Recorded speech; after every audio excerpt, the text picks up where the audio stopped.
Welcome, everybody. My name is John. I'm a recovered alcoholic and drug addict. I'm grateful to be here. It's an honor to be able to share a little bit of my experience and strength and hope. And today I just wanted to talk a little bit about a specific prayer. So I'm going to pray that prayer, and then I'm going to have just share on kind of what I've been learning about this prayer and some of my takeaways. So here's the prayer. God, I offer myself to thee, to build with me and to do with me as thou wilt. Relieve me of the bondage of self, that I may better do thy will. Take away my difficulties, that victory over them may bear witness to those I would help of thy power, thy love, and thy way of life. May I do thy will always. Exclamation mark. And there is no amen at the end of that, and I'll start with the ending. But yes, there is no amen to that because it's one long prayer. So this is what we would call a step 3 prayer. And how do we get there? This isn't really, this is being at the beginning of step 3, but how did we get there? Well, we come to this place of understanding that we have a maker, that we have a creator, that we have a God, that we've been playing God. And we get to this point of the only way out of all of my problems is for me to quit playing God and for God to play God and for me to assume a different role. And so that's where we pray this prayer, and then we go into the requirements of doing what I want to proclaim, is that stop playing God. But I'm not trying to play God. I'm driven to play God in my life. Fear is my driver. I'm rooted in fear, and so I'm driven by fear. I'm a slave to playing God. I'm a slave to not letting God be God. And so I get my results. So we get to this point, if you are a step person of step 1 and 2, and this is really where the relationship starts to really unfold. And so this is the how and why of it in the big book of Alcoholics Anonymous on page 62. At the end of the page, it says, first of all, we had to quit playing God. It didn't work. Next, we decided thereafter in the drama of life. So I'm running the drama of my life. My life is a play, and I'm all the parts of the play. For me to be seen and noticed a certain way, for me to be okay, I need you to see Jon Ruby in a certain way. That's my reputation. For me to be okay, if you don't see me how I would like to be seen, then I'm going to try to get you to see what I want you to see. I might do a little flex. I might do a little hideaway. I might do some manipulation. I might do a myriad of things to get you to see me how I need to be seen for me to be okay, even though I say, I don't care what you think of me. I don't really care. I don't need you. But the reality is I have this reputation and I want to be seen a certain way. And then I actually am giving myself the script for me to be seen a certain way. So I'll wear certain clothes, or I wear certain jewelry, or I do my hair like this, or whatever it is. I want to see myself in a certain regard as well for me to be okay. And so this is the drama of my life. I'm all the things. I'm the stage characters. You're the audience, and I'm trying to put on a good show for you.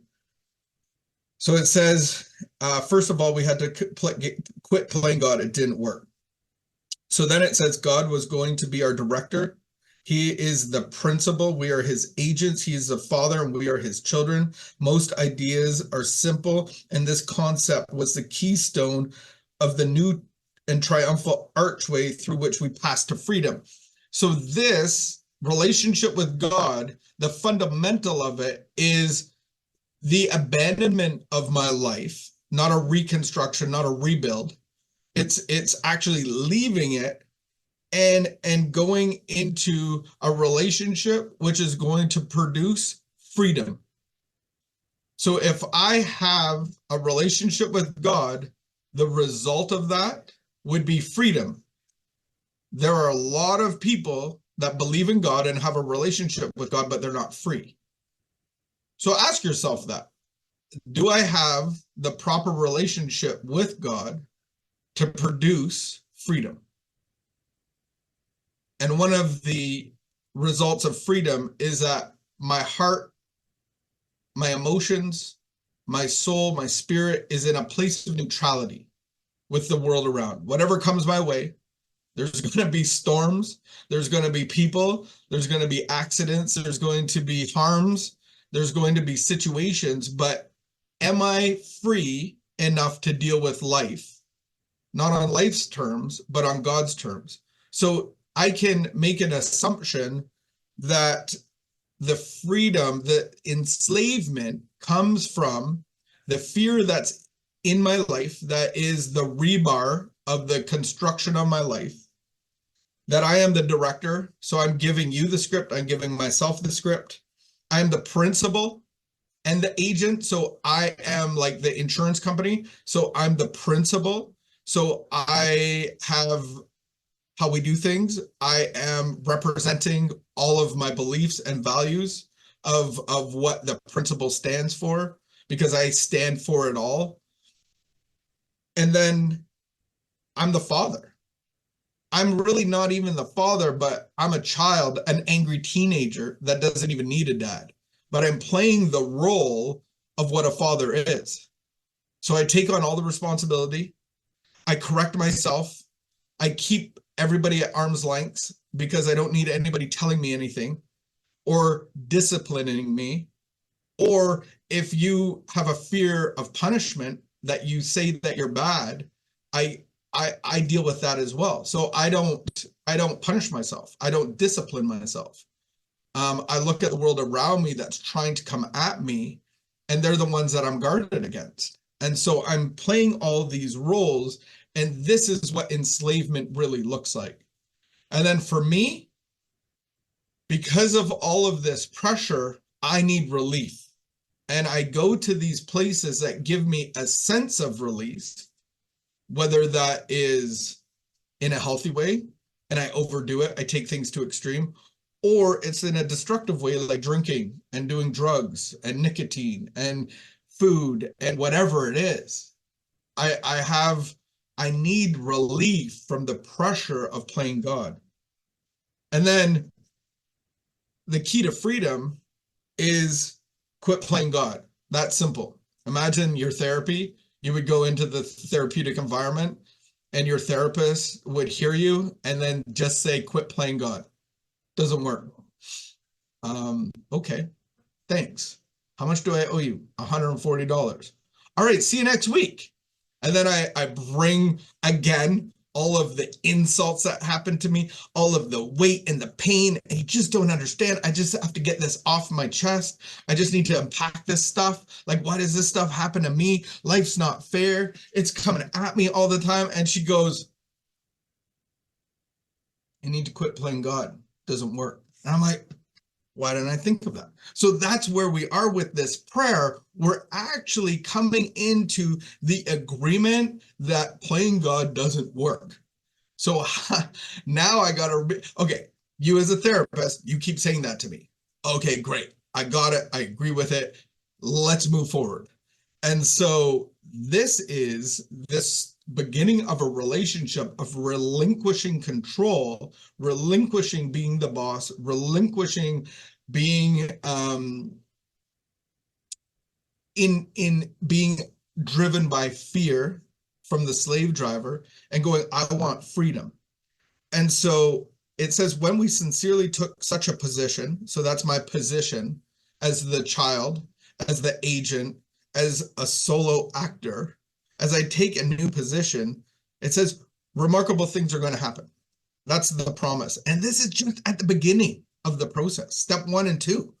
I see the problem. I see the problem with my addiction.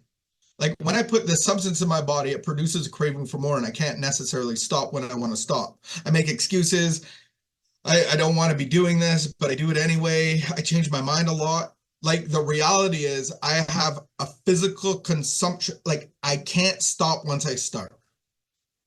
I can sometimes, And that's the delusion that I get into, that I'm actually controlling it. But at the core of addiction, it controls me.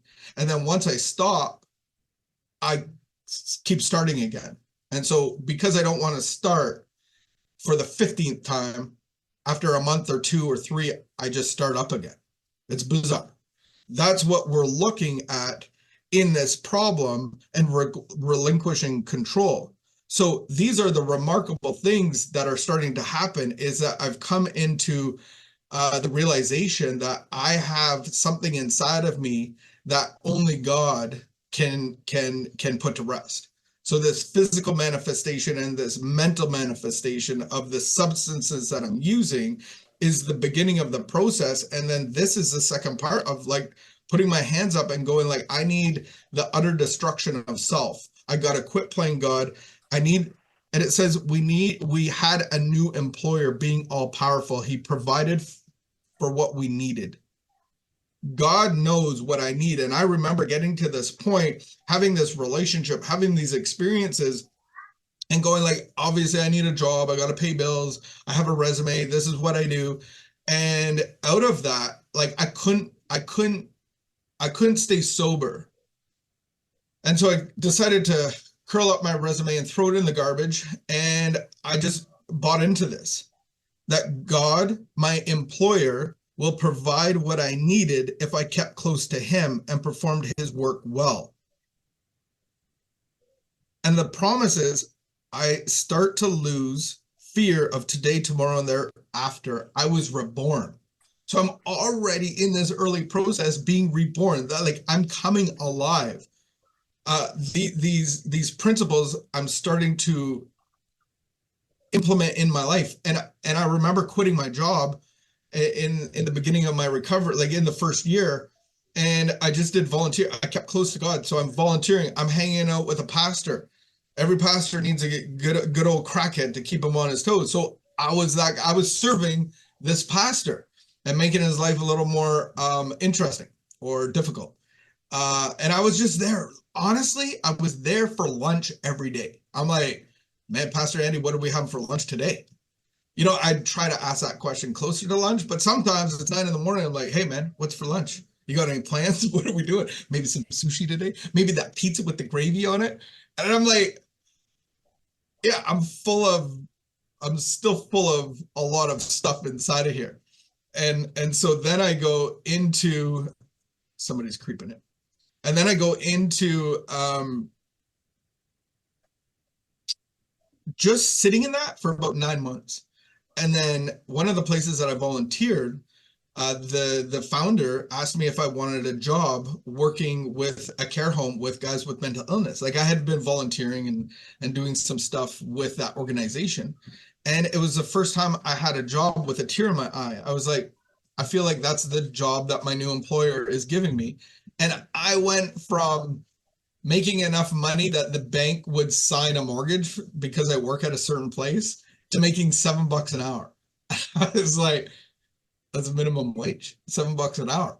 And God knew, he provided for what I needed. And I didn't really need money. I needed to change all the principles and values of being the father, the employee, the director, and the principal.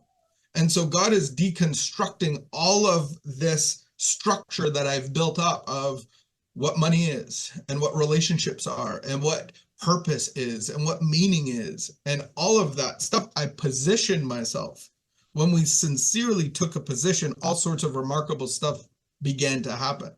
And I can't begin to tell you the stories that I have from serving others and working at a care home with guys with mental illness that never regain their sanity. And it's just like every day I was mind blown, and I'm like, I laugh at myself going like, man, is this Jon Ruby? Like I'm doing things that I would never even think of doing. Like I'm like, half the time I'm looking over my shoulder to make sure no one's watching me as I tuck grown men into bed, as I starting to clean their room with them.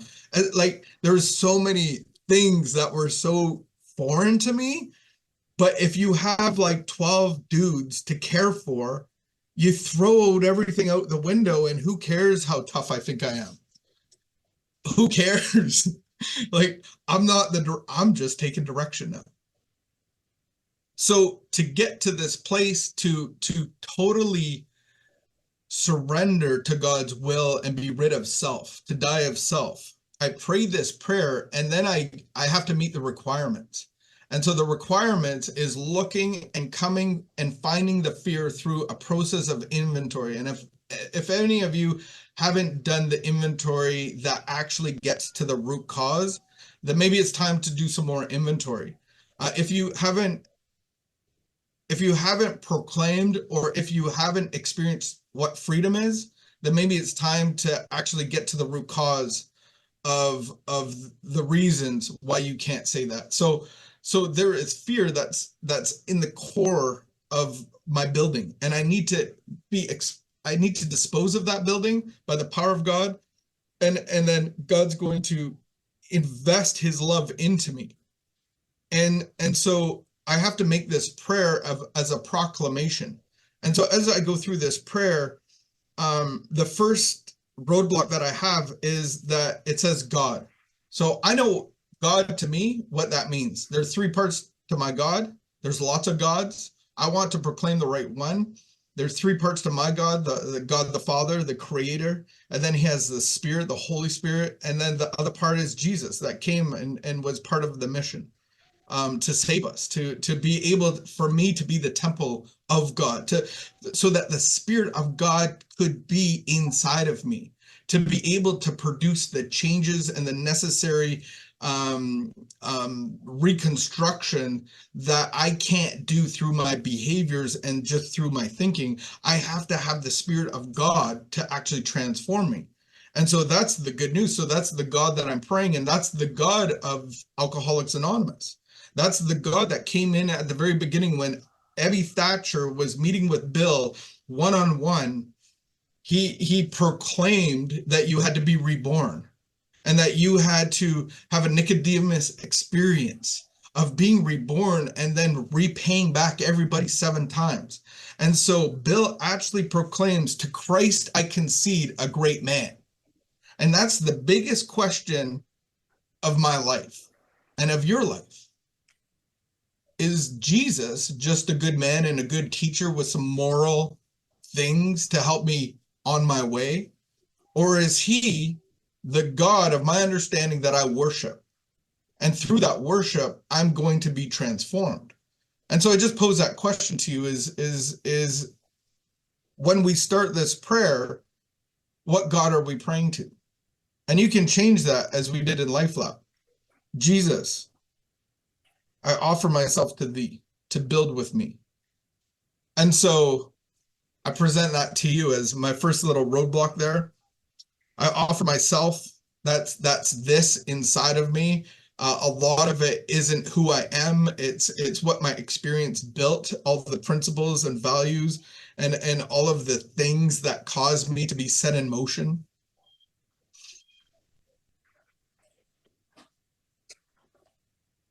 I offer myself to Jesus, and this step is called the cornerstone. So this is what the building is going to be built off. The cornerstone is laid, and then the rest of the building is laid off of that. And in the Bible, it says Jesus is the chief cornerstone, which the builders rejected. These aren't coincidences that just line up. And the wording is very important. If I don't have Jesus at the centrality of my life and my thinking and everything I do, then it's not the right structure. It's not the structure of freedom that we're talking about. And then it says to build with me. That struck me when I was studying it last week. There's this effect of addiction that's a tornado that engulfs, that annihilates. If you're somebody that has addiction, you've annihilated the trust of your loved ones. You've broken promises to your children. You've defiled your wedding bed. You've betrayed. You've done so much destructive behavior that how do you even clean that up? Like the I loves you and sorries, it'll be different next time. How many of those have I said that no one could ever believe me ever in my whole entire life? So my words don't matter, my actions do. That's the tornado. And I have children, and I was really good at telling them what to do. And I'm very organized, and I'm very authoritative, and I'm like, what I say is going to happen. Like what I say, my yes will be yes, and my no will be no, and I know that. I'm not easily manipulated by my little loved ones. And so I'm very careful with what I say and how I discipline, because what comes out of my mouth will happen. That's part of my parenting tips to you. And sometimes it's backfired where I was too harsh, and I'm like, man, I don't want my kid, but I have to follow through. And the concept is God's going to build with me. And I would tell my kids to do things, and they would complain and gripe and complain, grow. And I remember it was fall and the leaves, and there was leaves on the ground. And I told my one son, go rake the leaves. And he didn't want to, and he had better things to do. And I said, go rake the leaves. And I said, please go rake the leaves. There's the bags, there's the leaves. It's a little project. Get out of the house, get off the video games. Come on, get out there and rake the leaves. And like attitude. And then he was like, I went outside, and there was a little back and forth, and he threw the rake down in anger. And so I grabbed it and picked it up, and I said, catch. And it hit him right in the forehead. And I'm like, oh man. And then he's crying. And I'm like, well, now you're crying, and you got to pick up the leaves, and this is horrible. You still got to pick up the leaves. And I was like, this power struggle. And I'm like, this is breaking my heart. But what happens is when I pick up the leaves with him, he doesn't even complain. He actually enjoys it. And I found that if I do the activities that I'm asking him to do with him, and I've seen how little I can get away with. So I've picked up the dog poo, and I'm just like, here's a bag. So I got the bag. I'm outside with him, and I'm not even picking anything up. I'm just being there. And I'm like, oh, here's a weed over here. I'm gonna like tend to it. I'm gonna spit on it. I'm like, oh, there's poo over there. Hey, you missed that? And he doesn't even care. It's about building with him. And that's what my father is going to do. He's going to actually build this structure with me. And when I get the $7 an hour job, he's actually going to be there changing the way I think. And this is what the new construction is as I abandon my life and I start to get all these new principles and values and belief systems. He's doing it with me. He is building with me. He's actually hand in hand with me to rectify the damage that my tornado of an addiction, the engulfment of it, the annihilation of people's trust and values and principles that I've broken. He's going to be with me so that I don't even have to talk, that my actions are going to be louder than words. And over the course of a year or 2 years or 5 years, and I still haven't even said I'm sorry, because what's another sorry? But my loved ones can see my behaviors change, and I'm always where I'm going to be because I said that's where I'm going to be. This is the time I'm going to be home. This is the meeting that I'm going to, and I'm producing change, and the change inside of me is being passed on to others. I don't have to say anything, but God's building over the course of years. Ask yourself, what's the first no you heard?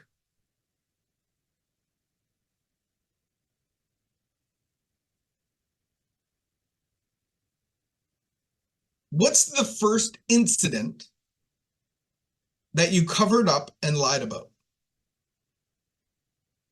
What's the first time you remember getting in trouble? Like, just reflect on that. Maybe something comes up. This is how I started playing God. I started covering up and lying so that I wouldn't get in trouble, and that I would see myself in a different light, that I wouldn't get caught, and that I started to take control. This has been going on for years, and now the cleanup needs to go on for years. And so this new principle that I want to adhere to and give it to you is fit. be a fit spiritual condition. Another one is max. Just use the word max. Fit and max.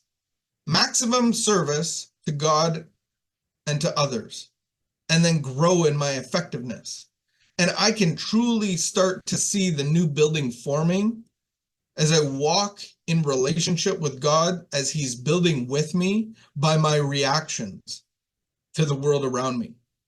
I'm reacting differently and therefore acting differently. And I never had to change what I'm doing. My heart is changing because God's holiness and love is casting out all fear as I walk into this process. And I invite you all into this process of inventory. And so the point of this is to better do thy will. Because if I have all this, my will's still going to get done, even though I don't want it to be, because I want different results.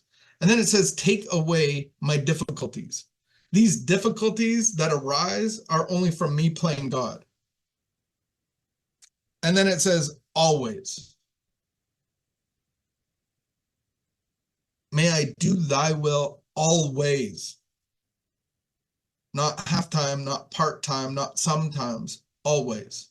Am I doing God's will always? Are my thoughts lined up with God's thoughts on how to be a help to others and how to worship God?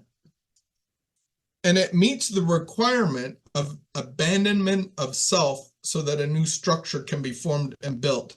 I go from the building construction being on the rebar and foundation of fear.